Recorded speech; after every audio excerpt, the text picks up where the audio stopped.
Hey everyone, Anthony here. I hope you're all well today. I hope you enjoyed yesterday's video. I got a lot of good feedback from you.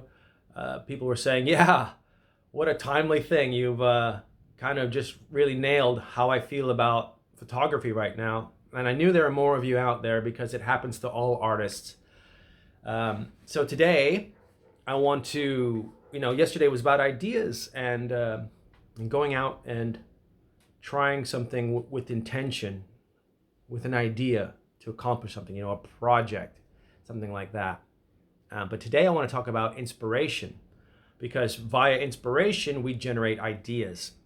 And I mentioned music and books, going to the theater, in groups of people who are creative. There's lots of ways to find inspiration. But I was having a chat with a friend of mine last week, and he mentioned poetry.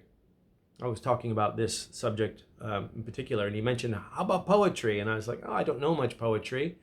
And he quoted a verse to me from Robert Frost from a poem I must have known long ago because it sounded very familiar. But as he read me this short 5-line verse, man, the visual things that were happening with me were quite beautiful, and I really liked it. And I was like, that would make a really nice photography challenge. I don't think, I don't want to say the majority of people don't read poetry because I don't know, but poetry may be a kind of a route to being visually creative that most of you have never tried. So I want to challenge you today to find a bit of inspiration. The poem is a snowy, what is it? It's Stopping By Woods on a Snowy Evening by Robert Frost. And it's just the last verse of this poem, and it goes like this. The woods are lovely, dark and deep, but I have promises to keep, and miles to go before I sleep, and miles to go before I sleep. Now, if I gave you that challenge and I said, okay, now what I want you to do is I want you to take these, how many lines? 1, 2, I want you to take these 4 lines, or 3 lines, because one's a repetitive, and I want you to create 3 photographs. 3 photographs from these 3 or 4 lines. What comes to mind? Does that inspire you? The beauty of these words, does that inspire you? Do you start to see images in your head right away when you hear the words?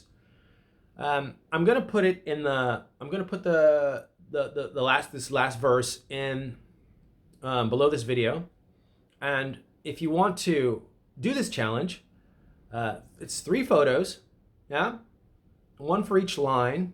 Is a very kind of, I think, a obvious way to approach it. But any way you want, right? Any genre you want, any style of photography. It doesn't matter what you do. It doesn't even really matter what the photographs look like, right? It's your interpretation of poetry. So make your images poetic.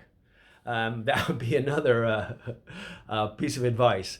Give it a shot and let me know how it goes out, or how it turns out. I would like to see some of your images, and I'll put the details in this post. So I hope you can find some inspiration in this and give it a go. All right, I'll see you tomorrow, and good luck and have fun. Anthony out.